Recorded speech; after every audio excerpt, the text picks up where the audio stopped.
Tagumpay nga po mga idol na naipanalo ng San Antonio Spurs ang kanilang Game 7 laban sa OKC Thunder 111-103 sa pangunguna ni Victor Wembanyama na nagtala ng 22 points. Kaya sila na nga ang aabante sa NBA Finals kung saan makakalaban nga nila dito ang New York Knicks habang ang OKC ma-eliminate na at mabibigong madepensahan ng kampyonato. Kasabay ng pagkapanalo ng Spurs trending sa social media sa dami ng mga fans at analysts na bumati sa kanila. Mismo ang dating NBA player na si Kendrick Perkins ang nagsabi tama nga talaga ang hinala na kapag patas ang officiating at tawagan ng foul sa Game 7, siguradong mananalo dito ang San Antonio Spurs. Yan rin naman ang nangyari sa game, kaya hindi na nga siya nagulat pa bakit ang San Antonio Spurs ang mag-a-advance sa NBA Finals at hindi ang OKC Thunder na masyadong nakaasa sa ginagawang tawag ng mga referee lalo pat kitang-kita ang laging pagtumba ni SGA. Samantala,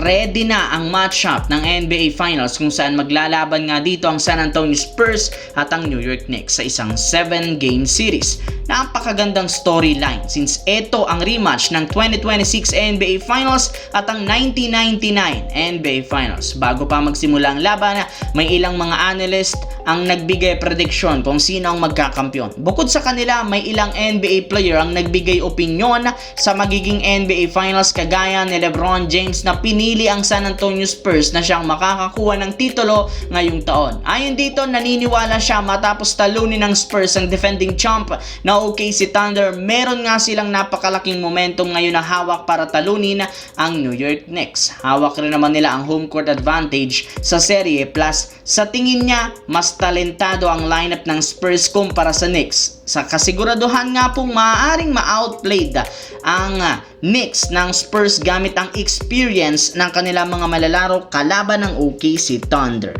Samantala, dito naman tayo. Simula nga po na maagang ma-eliminate ang Cleveland Cavaliers ngayong playoffs sa pagkakawalis nila sa New York Knicks sa East Finals, mas lalo lamang nga pong naging questionable ang future ni Donovan Mitchell sa team.